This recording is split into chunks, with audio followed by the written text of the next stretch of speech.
setting up health and social care businesses in 2025 and beyond. There are people who have set up the businesses some 4 or 5 years ago. But as you know, business is an ongoing live process where you can't say, I've set up and I've stopped. You have your agenda, you set up your business, you are registered with the company's house, you get excited, you then get registered with CQC, you get excited, you are still setting up. You get your first client, you are excited, you are still setting up. For most of us here, I am not sure if there's anyone who has managed to just dive into an inheritance of money and just set up. Most of us started from as workers, and you are combining your shifts. Most of you might have been you were the first workers, first employees in your own company. And with time, you have grown to whatever size you have today. So by talking about setting up health and social care business, I'm not only targeting people who are already running. I want you to understand that setting up a business is an ongoing process, because every day, for those who started before 2020, there wasn't the popular issue about COS. And when the sponsored workers came, it was a new chapter in you learning the good and the bad of it. So it's still part of your setting up. So that's what I'm going to be talking about. It's not going to be an academic or or something very beyond what I'm saying. So for the new ones, this is the time we need to talk a bit. And for the existing ones, I would want us to actually contribute to this discussion. And if you look at it, the dom care, which I've heard here, I haven't heard anyone who have said they are running supported living service. The dom care, in terms of the type of businesses which we have, you can see they account for quite a significant amount of money, 11 billion. This is more than the budget of certain countries we might know. But this is just a small sector of the economy generating, and this money is circulating amongst many providers. And I will go into details about this. So what do you think yourself? That's why I wanted to make this a participative event. What percentage of the 11 billion is coming to your business? 1%? Less than that. What percentage of this 11 billion do you really think you are capable of getting?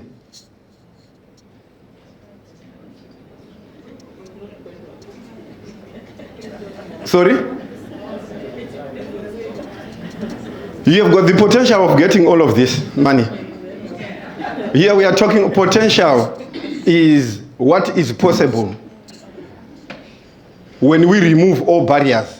Nothing stops you from getting the 11 billion. But here, my topic here is about setting up. And I have said that setting up is an ongoing process. You don't just open, sit, and hope it is going to automatically happen. We've got the dom care. We have only counted 7, 8, 9, 10 providers. To be exact, there are 13,343 registered dom care providers in UK. You are one of, if you are CQC registered, then we have got unregistered private providers. So I want you to take a big picture. Of the 13,000, you are one of them. And what impact are you making as an individual? So of those 13,000, we have got 641,000 potential clients. And these are only those who are monitored and regulated by CQC. So really, out of 600,000, can you fail to have a portion which will contribute to the 11 billion? I don't know those who are good at mathematics. You'll see on the next table. If we have got 13,000 providers and we've got 600,000 service users, the potential, divide 600,000 by 13, you get 47. So on average, of of the 13,000, if each one of you gets 47 service users, you will equally share the 11 billion. But is it so? Is that the case?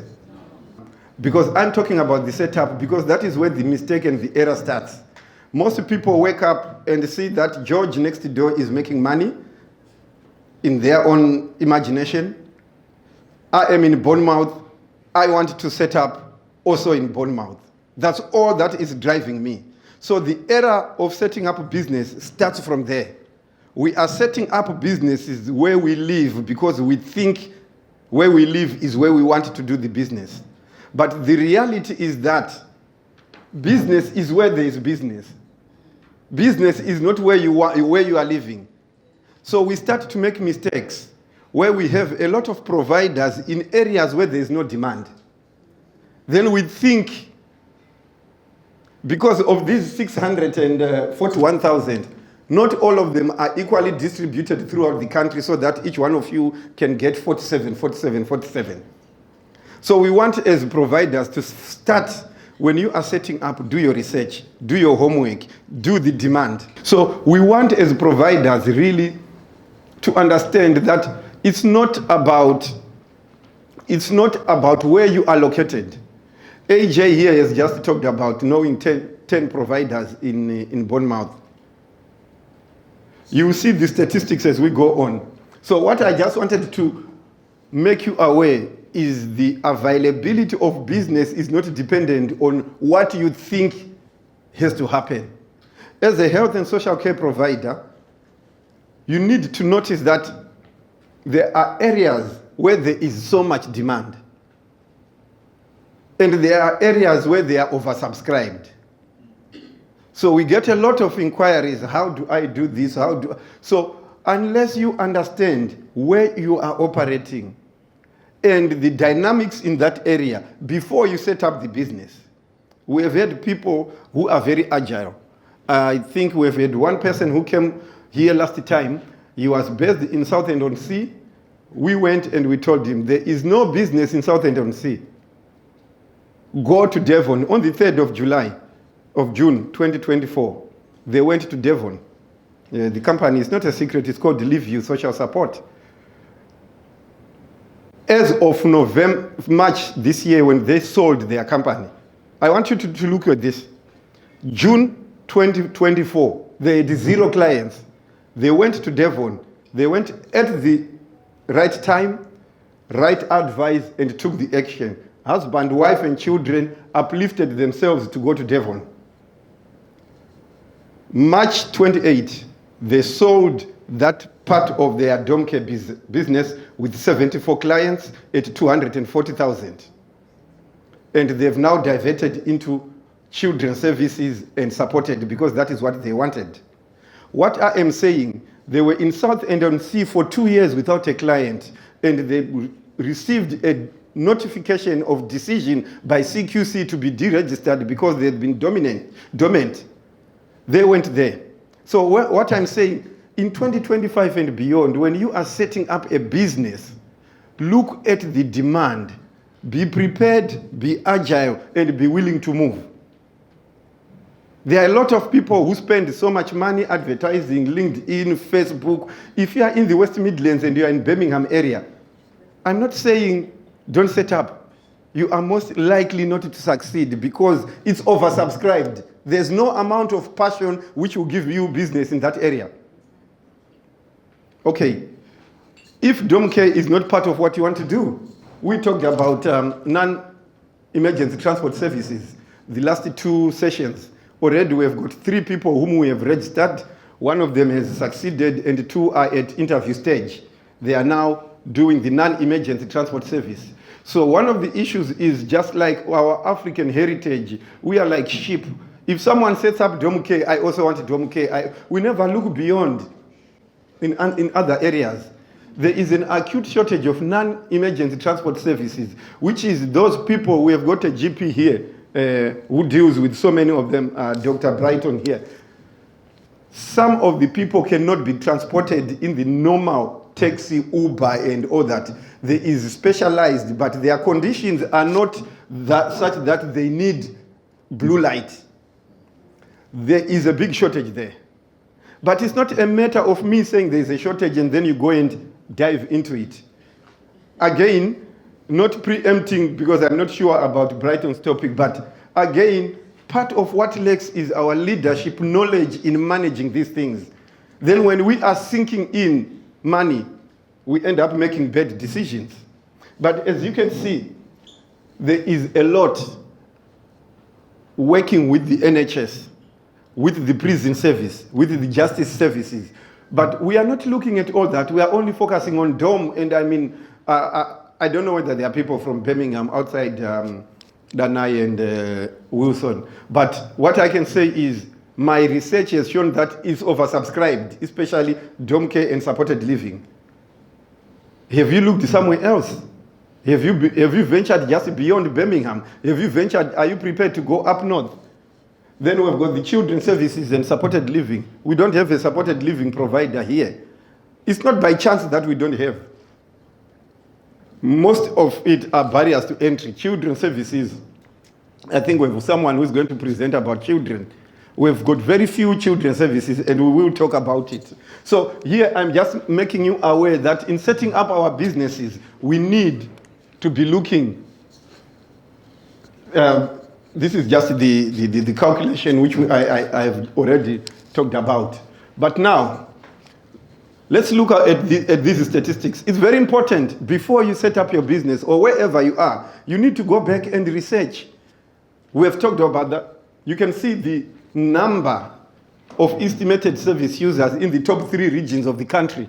Northwest, London, and Southeast. Estimated providers. If you don't know how many providers are in an area where you want to jump in, how are you going to be competitive? But something strange is happening here.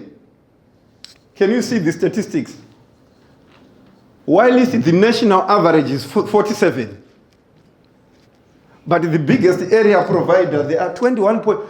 If you have got 21.4, obviously there's no 0.4 per person, 21 to 22 service users, that is the average of all these providers. That's the average number of service users. So if you are in your region and you are still falling way below this, you've got a long way to go. We wouldn't know how you're surviving. Because one of the issues, because we woke up in the morning and we had a walk along the seafront, and I was talking to my wife and I was saying, one of the issues which we just face is that we have our business, we don't have a 3-year, 4-year projection to see. Because if you have got less than these numbers, depending on your costing, and you stretch it over 3 years, you might think you have got a business, actually you've got a hobby. But because you will not be looking at the dynamics and the finances. So when you are setting up the business, this is the statistics which you need to know. Or if you are already set up, it will give you an idea of how to benchmark your business within the area which you are living. If we just look at most of these things now, whilst we are talking, the government is talking of all these things. For me, you can do your own research. This information is very academic. It doesn't represent the reality. There are so many people who don't have jobs, but statistics, constantly government is saying there's shortage of staff. How many DOM care providers are really looking for contracts? And they're not getting the contracts. But at the same time, the government is saying there are so many service users and there are no companies to cover.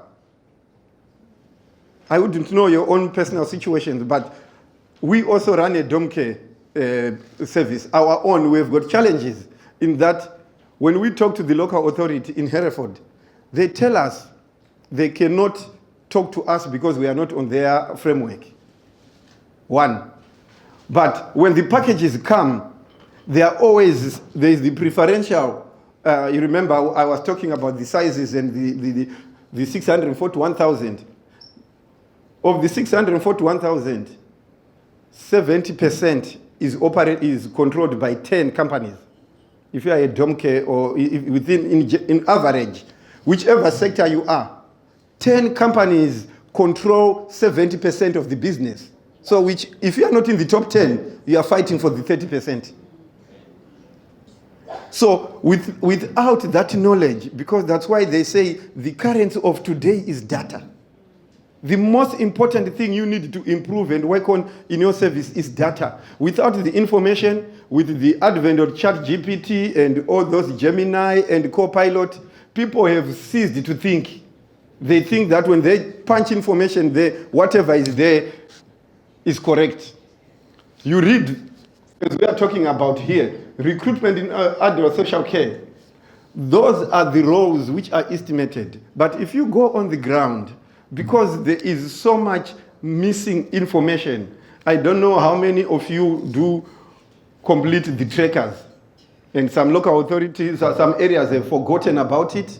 But when that information is combined, who is using it? Can someone tell me, why are you completing your tracker? For those, yes. Just to keep updates. Yes, you complete it so that you don't get fined. But when they get the information, what are they doing with the information? How is it benefiting you as an individual? Besides putting pressure on services which are already pressurized. So again, I'm talking about setting up services. Some of the information which we have here, regulation and inspection pressure, we are responding to pressures which are not producing anything. You are given a PIR to report within 28 days. That information gets there. I think this year we've got the second PIR. The last one which we submitted, we never inspected. We have submitted the second one again, they've requested it. It's a waste of time. While at least when they are seated in their own offices, we are saying these regulatory things, let them put things in place so that we are able to benefit from the information. So wherever you are, if ever you can pick anything from my presentation, data is king. Go and research and know in your particular area whether you are setting up or you've set up or you want to intend to set up. Before you venture into it, research. And I would also be encouraging you for your success. Success does not begin with making profit. It's just, I will give you an example of mining. Miners drill and drill and drill. Then they process and then they sell. But our problem is we just want to start to join the mining process at the selling stage. We don't want to drill. We just want to sell. And that is where we are losing it. So as providers, wherever you are, my encouragement, go to your local area. Go to look for statistics. Do you know within the local authorities, they've got a statistics department. If you don't ask them, they don't give you.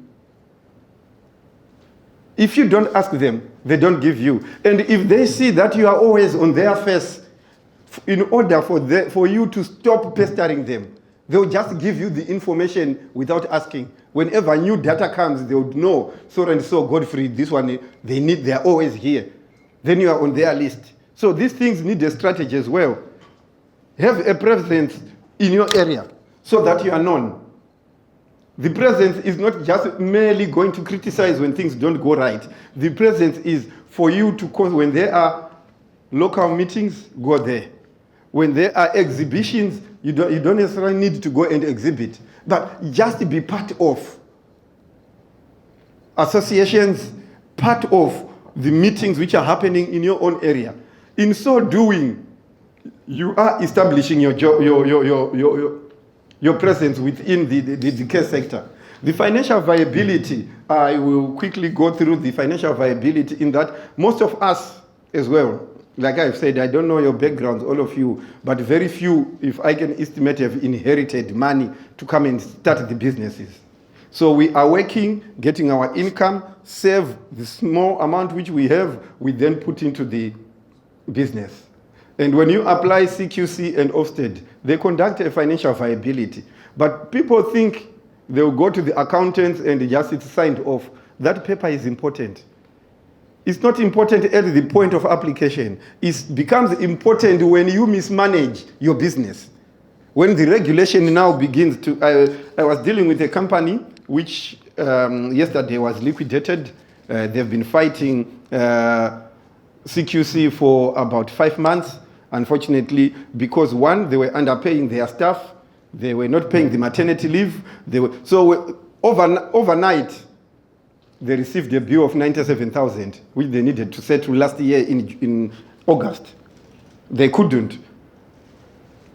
HMRC eventually, as you know, it has got the power to liquidate you if you cannot pay or get to an arrangement. So it comes back again. Part of what they would look at is when you applied 4 years ago, your accountant signed you out that you are financially viable. But then that viability is not sustained. Eventually, you lose. So again, as part of setting up your business, the viability of your business is important for you to analyze. Sit down with your accountant, or if you're an accountant or a mathematics or accounts guru, make sure all those things are considered. Most of us, when we are setting businesses, we also end up subcontracting everything to someone else. But when these problems come, they come to you. So I'm saying for those setting up and running in 2025, go into the next stage where you are able to be accountable for your own success. What we are talking about here is compliance, again, is the number one issue. We are consultancies, and most of our jobs is to come and firefight when people could have been compliant from the beginning, rather than to be compliant when you are now under regulatory notice. So one of the issues, OFSTED is a bit stricter in comparison to CQC. I don't know how many of you run children's homes here. You would know when you compare how strict OFSTED is compared to CQC, you would know it's a child's play with CQC.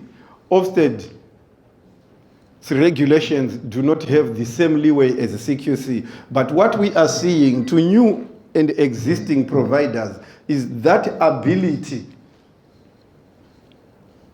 to be able, like yesterday, I think when I arrived here, I received 2 calls for people who have received that notice. Remember, we've got 641,000 service users. CQC is giving notices of decision to close, to deregister. People are failing to get just one of the 600,000. It's not a mistake that they are failing to get one. They went into it and there's an error. When we look at people, when we are talking about compliance, most of the people are failing at compliance level. Not compliance, because when you read the regulation from regulation 1 to 20 for CQC, even marketing your service is regulated if you don't do it well. But we are not doing it. So most people think when they post on Facebook, on LinkedIn, on wherever, TikTok, they think they are actually marketing. No, they are just posting. Understanding that is very, very important. And we also want to talk about the preparation for inspection. Local authorities will tell you, I don't remember which ones, but I think Lester was saying if your rating is not good and above, you can't participate in their framework. You can't submit a tender. So again, you are not rated, or you are requires improvement or poor or inadequate. Already those doors are closed. So compliance is key to our providers. It is key for you to make sure you are compliant. But compliance is an investment. Most organizations, they've got a quality department in-house. They dedicate someone who oversees quality. But again, because people do not spend time in understanding the importance, they only then understand importance when it is too late, when CQC gives you 3 months to turn around your service. You could have avoided that if you had done it on time. So what we are encouraging you, please, please, please, if ever there is anything, compliance, compliance, compliance. Have an oversight of your organization. Don't subcontract responsibility of seeing. Because when we visit providers, we are asking, how many staff do you have? This is the owner of the business. They go and to the coordinator, oh, by the way, how many? Do we have 14, 16? You don't even know the number of people you employ. So this is where the error starts. Then when you ask, how many hours are you delivering per week? Maybe between 720. So you need to have this statistic as a business owner, so that if you are not aware of that level of statistics, you see, market oversight, if the scale, and there is deep problem in our small providers. Remember, 70% of the people, of the clients, are with the 10 companies. So this 30% is failing to break, not because of anything. What I have said. Systems, scalability, compliance.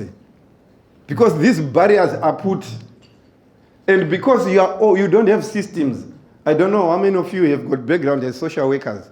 I'm not looking down upon you, but what I know, social workers don't want stress.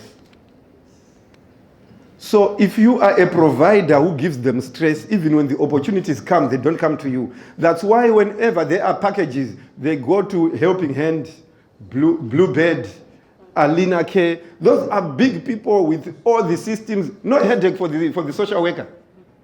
So what should we do? Let's have systems so that we increase our capability, we increase our chances of success in business. So I would encourage you, 2025 and beyond, as my topic is saying, do not just look at the pound sign, the dollar sign, and the cents. Let's look at setting up systems within our organizations, and also critical success factors like this. Workforce strategy. I have seen companies who fire people like confetti. People are fired, especially those who are being fired, especially those with sponsorship licenses. Do you know what? Most of the workers are fearing for their lives because the owners are using the fact that they gave them the license to be here, threatening them, abusing them.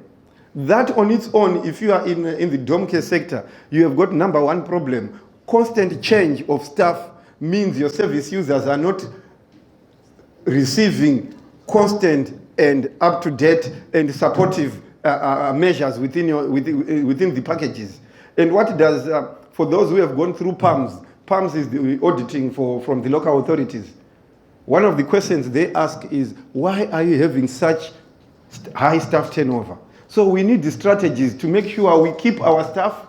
We have to look for talent. We have to also be prepared to fire those who also don't perform. Because most small providers begin, I want you always to think about what I'm saying, about these top 10 providers. There are no shortcuts to success. The top 10 providers, they also brought a lot of sponsored workers in this country. But you know the sponsored worker, I'm not an immigration, I think Rumbi will be talking about it. I'm not an immigration person. But what we have done as providers, where people are buying these licenses, they are difficult to fire those people, even if they underperform. They are difficult. You fire them, they say, I want my 15,000. And that 15,000 is no longer there. That's the honest truth. So what I'm simply saying here, that you might not understand this, that is part of your workforce strategy. So if your strategy is wrong, you are not going to succeed. I know some providers who are just stuck. The people even select to say, I don't want to go this route, I don't want to go this route. You challenge them, they will say, I paid to come to be here. So that strategy of setting business is wrong. We need to be honest with each other so that we correct where we can if there is a potential for us to correct. So quality assurance as well. I have visited a lot of providers where you see they've got Care Planner, they've got Beddy, they've got Pass. This is one company using digital systems. Why? Because they've been told, again, it comes to data, it comes to research, it comes to knowing. Most of the small providers, they've got 2 to 3 systems. Because one system is doing the rota, one system is doing the payroll, one system is doing... All those systems can do, but again, because we research and get information from people who are not even in the industry.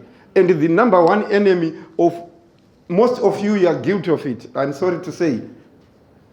You don't share correct information. So when someone comes and asks you about your system which you are using, even if it's working for you, we are using this one, but this one is not okay. For some reasons. So again, our quality and safety and record keeping is suspect. For you to succeed in 2025, improve on your record keeping. But record keeping does not start on the day you are keeping the record. It starts on setting up the systems. So I know we don't have enough time. We'll just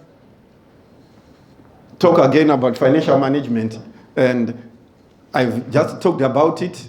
Most of the services which you think you are sustaining, some of you, me, I will talk the truth. Some of you are running either using your credit card, your overdraft, COS money, and you are thinking you are making profit. Let that money dry. Give it 3 years. That's why if you are with HMRC and you are VAT registered, HMRC will not worry you for about 3 years. They know most business fold after 3 years. 4th year, HMRC will be your darling, because you have now indicated that you can sustain yourself. There is a small percentage of people who might succeed. So our financial models here, we're talking earlier on in the morning. If your occupancy is at less than 64% of your capacity, whether home care, supported living, children's service, you are running at a loss. So that's a subject you can talk with your accountant, or we can talk during the meeting times. Most models are actually running, most small providers are running a hobby. Because just spread the way you are operating and spread it over 3 years, then you see you are making a loss. But if you look at it year by year by year, you think you are actually doing something. So we need financial wisdom as well. We need to be able to sustain our business. We need, as I have said, your CQC rating needs to be outstanding. That is what you have to be aiming, so that you are attracted. Once you are outstanding, you see after being inspected, your rating is publicized countrywide. All the 153 local authorities will know about you. If you are outstanding, your inbox will burst inquiries, because everyone wants to be associated with you. So for you to sustain your business, aim at being outstanding. If you fail outstanding, you fall into good. But if you aim to be good, you're going to inadequate. If it is OFSTED, it will be inadequate to improve.